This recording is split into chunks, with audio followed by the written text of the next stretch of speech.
When a black woman faced false accusations by racist police officers, they thought their lies would guarantee a win in court. But what they didn't expect was her sharp intelligence and unwavering determination. With evidence on her side and a calm demeanor, she exposed their deceit, turning the courtroom upside down. What followed wasn't just a legal victory. It was a moment of justice that left the officers stunned and the audience in awe. This isn't just a story about winning a case.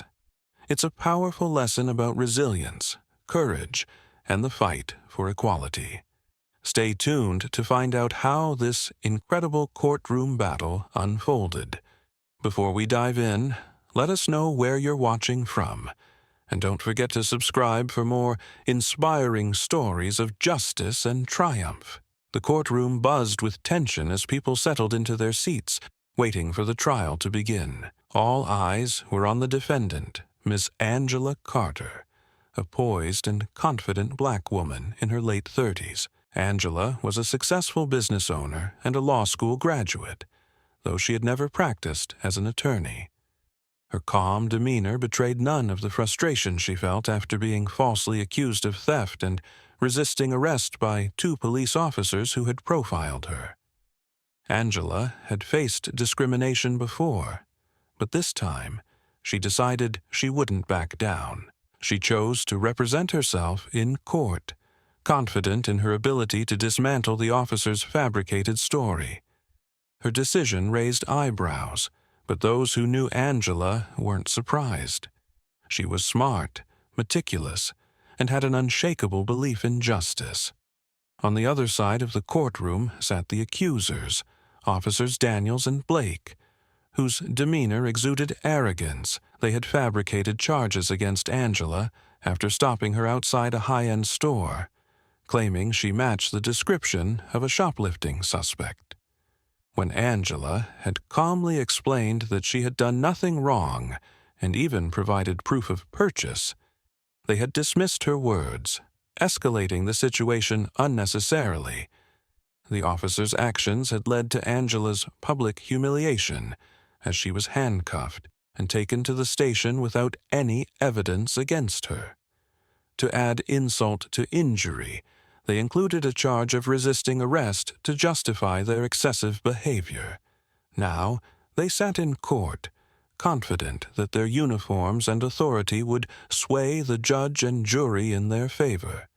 The setting was a small but modern courtroom, its walls lined with wooden panels and shelves filled with legal volumes. The judge, a stern but fair woman, presided from the bench, observing the room with a critical eye. The jury, composed of everyday citizens, sat to the side, waiting to hear both sides of the case. Among the spectators were community members, activists, and even journalists, all eager to see how the trial would unfold. Angela stood at the defense table, reviewing her notes one last time. She had spent weeks meticulously preparing her case, gathering evidence, reviewing legal precedents, and rehearsing her arguments. Her confidence stemmed from the undeniable truth. She was innocent, and she had the evidence to prove it. As the trial was called to order, the courtroom grew silent. The judge addressed the room, setting the tone for what would be a heated and dramatic battle. Angela glanced at the officers briefly, their smug expressions a stark contrast to her quiet determination. She knew the road ahead wouldn't be easy, but she was ready to fight, not just for herself, but for everyone who had ever been wrongfully accused or mistreated. The trial was about to begin, and Angela Carter was prepared to show the court just how powerful the truth could be. The trial began with the prosecution's opening statement. The prosecutor, a seasoned attorney with a commanding presence, confidently recounted the events as described by Officers Daniels and Blake. According to their version, Angela had been caught outside a high-end boutique shortly after a theft was reported. They claimed she became aggressive and resisted arrest when confronted. "This case is straightforward," the prosecutor declared, pacing before the jury. The officers were responding to a legitimate call and encountered someone matching the description of the suspect. The defendant's behavior escalated the situation, forcing the officers to act. "We trust the evidence, and witness testimony will leave no doubt in your minds." Angela listened quietly, her expression unreadable. She knew the prosecution's case relied entirely on the officers' testimony and their fabricated reports. What they didn't anticipate was the meticulous defense she had prepared.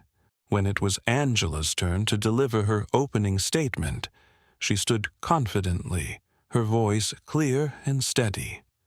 "Ladies and gentlemen of the jury, this case is not about theft. It's about truth. The evidence will show that I was wrongfully accused, mistreated, and humiliated based on false assumptions. Today, I intend to prove not only my innocence, but the flaws in the prosecution's narrative." The jury seemed intrigued, leaning forward slightly as Angela spoke. Her words carried a calm authority that was hard to ignore, and even the judge appeared impressed by her composure. The prosecution began calling witnesses, starting with the boutique manager. She testified that the store had experienced theft earlier that week, but admitted she hadn't seen Angela in the store before or during the incident. Her testimony added little weight to the prosecution's argument. Next came Officers Daniels and Blake. They recounted their version of the events, painting Angela as uncooperative and suspicious. Daniels described how Angela refused to comply with their initial questions and became verbally aggressive. As Daniels spoke, Angela carefully observed the jury's reactions. She noticed some of them appeared skeptical, particularly when the officers' descriptions of her behavior didn't align with the composed woman standing before them. When the prosecution rested, Angela rose from her seat, ready to cross-examine the officers. Her calm demeanor contrasted sharply with the tension in the room. Angela began with simple, direct questions. "Officer Daniels," she asked, "you stated that I became verbally aggressive when you approached me. Can you recall exactly what I said?" Daniels hesitated, then responded, "You refused to answer our questions and said we had no right to stop you." Angela nodded. "Did I use any profanity? Did I raise my voice?" Daniels shifted uncomfortably. "Not exactly, but your tone was hostile." Angela turned to the jury. "Hostile, yet no profanity, no raised voice. Interesting." She returned her attention to Daniels. "You also mentioned that I matched the description of the suspect. Could you describe the suspect?" Daniels glanced at his notes. "Female, wearing dark clothing, carrying a shopping bag." Angela gestured to the court clerk, who displayed a photograph on the screen. It showed Angela in the outfit she wore that day, a light-colored blouse and slacks, with a small handbag slung over her shoulder. "Officer Daniels," Angela said, her voice steady, "does this outfit match the description of dark clothing?" Daniels' face reddened as he fumbled for a response. "Well, it was similar enough." Angela pressed on. "Similar enough to justify arresting someone without any evidence, without verifying your claims." Her tone remained calm, but her words cut through the officer's defense. She turned her attention to Officer Blake. "Officer Blake, in your report, you stated that I resisted arrest. Can you describe how I resisted?" Blake cleared his throat. "You didn't follow our instructions immediately." Angela tilted her head. "So, hesitation is now considered resisting arrest?" Blake's face flushed, and he stammered, "Well, you didn't cooperate." Angela remained composed. "I see. And yet the body camera footage, which we will review shortly, shows no physical resistance or verbal aggression on my part. Isn't that correct?" Blake's silence spoke louder than any response. As Angela continued her cross-examination, the cracks in the prosecution's case became glaringly apparent. The jury watched intently as Angela systematically dismantled the officers' testimonies, exposing inconsistencies and biases. The once confident prosecution now appeared uneasy, sensing the tide was turning. Angela's final statement before the court recessed for the day was simple but powerful. The truth is not subjective. It's clear, and it's undeniable. Tomorrow, I will present evidence that will leave no room for doubt about what really happened. The courtroom buzzed with whispers as the session adjourned. Angela remained calm, quietly reviewing her notes. She knew the next day would be pivotal, and she was ready to reveal the evidence that would change everything. The courtroom was filled with anticipation as the second day of the trial began. Angela Carter, now fully in control of the narrative, rose to present her defense. The prosecution had relied heavily on the officers' testimonies, but Angela had one advantage they hadn't anticipated: hard evidence. The judge motioned for Angela to begin. "Miss Carter, you may proceed." "Thank you, Your Honor," Angela said, her voice steady. "I'd like to introduce a key piece of evidence: the body camera footage from the day of the incident." The courtroom grew silent as the video began to play on the screen. It started with Officers Daniels and Blake approaching Angela outside the boutique. The footage showed Angela standing calmly, her hands visible, and her tone composed as she answered their questions. "Excuse me, officers," Angela's voice was heard saying in the video. "I believe there's been a misunderstanding. Here's my receipt for the item I purchased." The video clearly displayed Angela holding out the receipt, only for Daniels to dismiss it without even glancing at it. The officer's tone became increasingly confrontational, despite Angela remaining composed. The jury's expressions shifted as they watched the footage. It was clear that Angela had cooperated fully, contrary to the officer's earlier claims. Angela paused the video and turned to Officer Daniels. "Officer Daniels, in your testimony, you claimed I became verbally aggressive and refused to cooperate. Is that correct?" Daniels nodded hesitantly. "Yes, that's correct." Angela gestured to the screen. "And yet, the footage shows me calmly explaining the situation and providing a receipt. Can you explain this discrepancy?" Daniels fumbled for words. "Well, it's a matter of interpretation." Angela raised an eyebrow. "So, providing evidence and speaking calmly is now considered aggressive? Interesting interpretation." She moved on to Officer Blake. "Officer Blake, you stated that I resisted arrest. Could you point out in this footage the moment where I resisted?" Blake shifted uncomfortably. It's not clear in the video." Angela pressed further. "Not clear or non-existent, because what I see is a peaceful interaction that escalated unnecessarily on your part." The tension in the courtroom was palpable. The jury's skepticism toward the officers was growing with every word Angela spoke. Even the judge appeared unimpressed with the prosecution's case. Angela called her final witness to the stand, a passerby who had witnessed the entire encounter and recorded it on their phone. The witness, a middle-aged woman named Ms. Rodriguez, testified to Angela's calm behavior and the officer's dismissive attitude. "I was shocked by how they treated her," Ms. Rodriguez said. "She showed them the receipt, and they didn't even look at it. She was respectful the whole time, but they acted like they'd already decided she was guilty." Angela played the phone footage for the court. It mirrored the body camera footage, further solidifying Angela's claims and dismantling the prosecution's narrative. The jury exchanged glances, their expressions now clearly siding with Angela. When it was time for closing arguments, Angela stood before the jury with confidence. "Ladies and gentlemen," she began, "this case is about more than me. It's about the dangers of assumptions and the importance of accountability. The evidence has shown that I was falsely accused and mistreated, because of biases that clouded the judgment of those who were supposed to protect and serve. She paused, letting her words sink in. I was fortunate enough to have the knowledge and resources to defend myself. But what about those who don't? How often are innocent people treated unfairly simply because of who they are or how they look? Angela turned to the jury.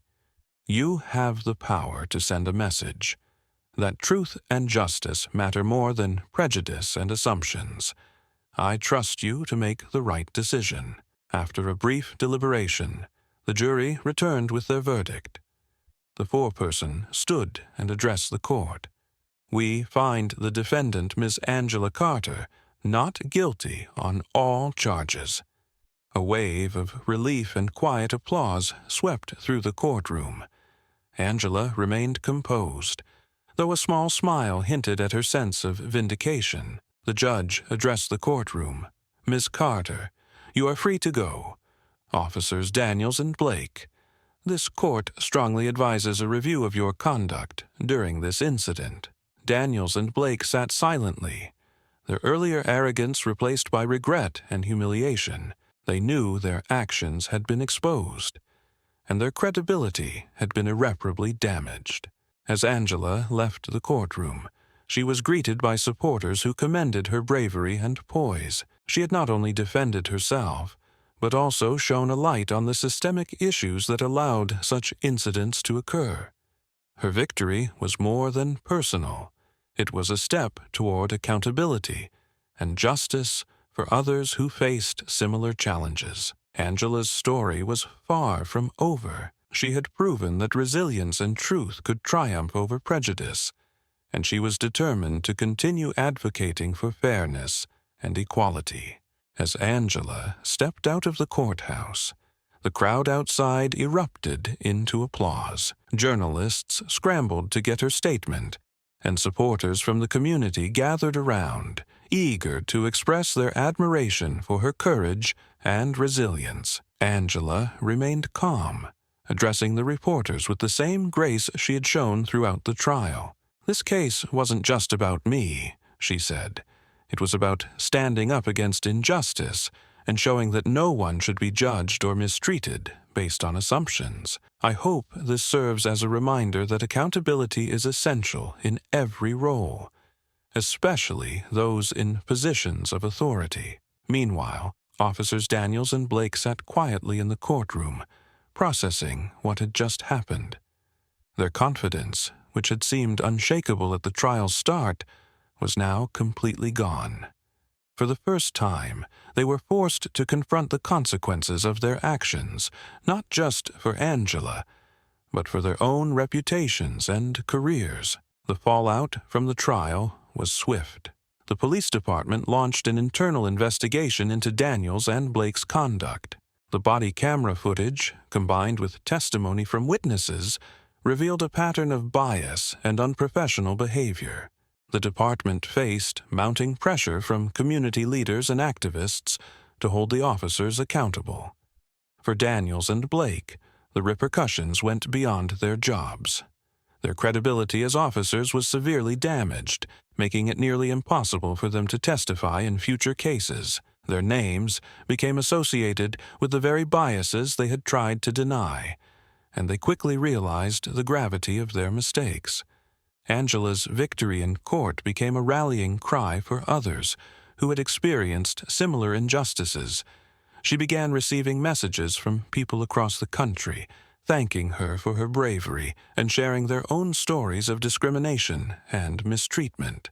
Inspired by the outpouring of support, Angela decided to use her platform to advocate for change.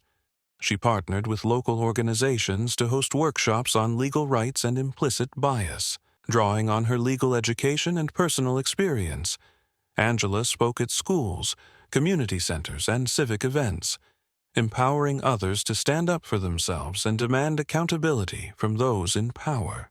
During one of her speeches, Angela shared a poignant message. We can't change the past, but we can shape the future.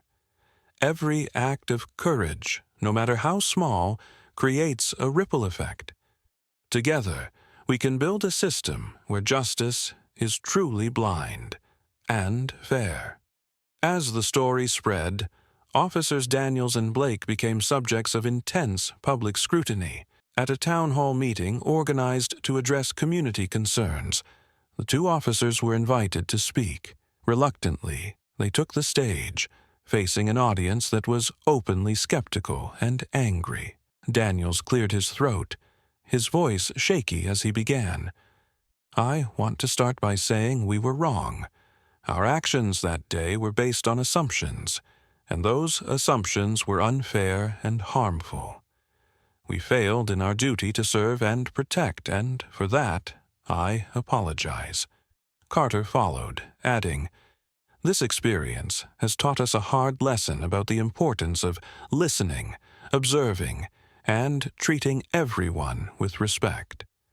We've taken steps to learn and grow, but we know that rebuilding trust will take time." The audience's reaction was mixed. While some appreciated the officer's apology, others remained unconvinced. For Angela, who was present in the audience, it was a small but significant step toward accountability. Angela's story sparked a broader national conversation about bias in law enforcement and the justice system. Media outlets featured her as a symbol of resilience and a voice for change. Her story inspired lawmakers to propose new measures aimed at increasing accountability, including mandatory body cameras and expanded bias training for officers. One journalist asked Angela during an interview, "What would you say to people who feel powerless in the face of injustice?" Angela replied with a quiet but firm resolve, "Your voice is more powerful than you think. Use it. Speak up. Document your experiences. And when you feel like giving up, remember, the truth will always have its moment." In the months following the trial, Angela Carter's victory became a catalyst for lasting change. Her story resonated far beyond the courtroom, inspiring individuals, communities, and even institutions to confront the biases and injustices ingrained in society. Angela devoted herself to advocacy, partnering with legal aid organizations to host workshops on understanding legal rights and navigating interactions with law enforcement. She used her legal knowledge to empower those who might otherwise feel helpless in the face of discrimination. During one workshop, a young woman approached Angela with tears in her eyes. "Your story gave me the courage to speak up," she said. "I was scared no one would listen, but you showed me that it's possible to fight back." Angela smiled warmly, placing a reassuring hand on the woman's shoulder. "Your voice matters," she said. "Never let anyone make you feel otherwise." Angela's workshops became a safe space where people could share their experiences and learn practical ways to advocate for themselves and others. Her efforts didn't just educate individuals. They helped build a stronger, more united community. The trial had also sparked significant reforms within the police department. Under pressure from community leaders and activists, the department introduced mandatory bias training for all officers, with a focus on de-escalation techniques and fair treatment. Officers Daniels and Blake were required to attend these sessions, which forced them to confront their own actions and the assumptions that had led to their misconduct. For Daniels, the experience was humbling. "I used to think I understood what it meant to be an officer," he admitted during one training session. "But this has taught me how much I still have to learn." Blake echoed the sentiment, saying, "We let our biases cloud our judgment, and that's not acceptable. We need to do better, for ourselves and for the people we serve." Though their reputations had been tarnished, Daniels and Blake committed to earning back the trust they had lost. They began volunteering for community outreach programs, listening to residents' concerns and working to rebuild relationships. Angela's influence continued to grow as she spoke at conferences, schools, and public events. Her message was clear: respect, fairness, and accountability must be the foundation of any just society. She also called for systemic reforms to prevent incidents like hers from happening to others. Bias isn't always intentional, she said during a keynote speech, but its impact is real. It's up to all of us, individuals, institutions, and communities, to challenge it at every level. Her story reached national media outlets, sparking debates about law enforcement practices and the justice system. Angela was even invited to testify before lawmakers, advocating for stronger measures to ensure transparency and accountability in policing. Months later, Officers Daniels and Blake made a public apology at a community forum. Standing before a crowd that included Angela and many others who had been affected by similar incidents, they acknowledged their wrongdoing. "We failed to uphold the principles of our badge," Daniels said, his voice steady but filled with regret. "We made assumptions that were not only wrong but deeply harmful. We are truly sorry for the pain we caused." Blake added, "We've taken this experience to heart and are committed to being better officers and better people. We know trust takes time to rebuild, but we're willing to put in the work." The audience's reaction was mixed. Some applauded the officer's honesty, while others remained skeptical. For Angela, the apology was a step in the right direction, though she knew it was only the beginning of a long road toward meaningful change. Despite the challenges she faced, Angela found peace in knowing that her actions had made a difference. Sitting at her desk one evening, she reflected on the journey that had brought her here. What had started as a humiliating and unjust experience had transformed into a powerful opportunity for growth and advocacy. Her case had shown that standing up for oneself could inspire others to do the same. It had also revealed the potential for change, even within systems that often seemed resistant to it. Angela knew the fight for justice was far from over, but she was ready to continue leading the charge. Angela's story became a symbol of resilience and hope. Her victory in court was more than just a personal triumph. It was a reminder that truth and perseverance could overcome prejudice and bias. Through her advocacy, she had sparked a movement that empowered countless others to speak up and demand fairness. The changes implemented within the police department, though imperfect, demonstrated the power of accountability to drive reform. For Daniels and Blake, the experience had been a painful but necessary wake-up call, forcing them to reevaluate their role as officers and as human beings. Angela's closing message to her supporters and community was simple yet profound. The truth will always have its moment. Stand firm, speak up, and believe in your power to create change. Together, we can build a world where justice is not a privilege, but a right. Her words resonated deeply, leaving an indelible mark on everyone who heard her story. Angela Carter's journey had started in a courtroom, but its impact would be felt far beyond those walls. The story of Angela Carter and her fight for justice is a powerful reminder that resilience and truth can overcome even the deepest biases. What began as an unjust accusation became a moment of reckoning, not just for the officers involved, but for the entire community.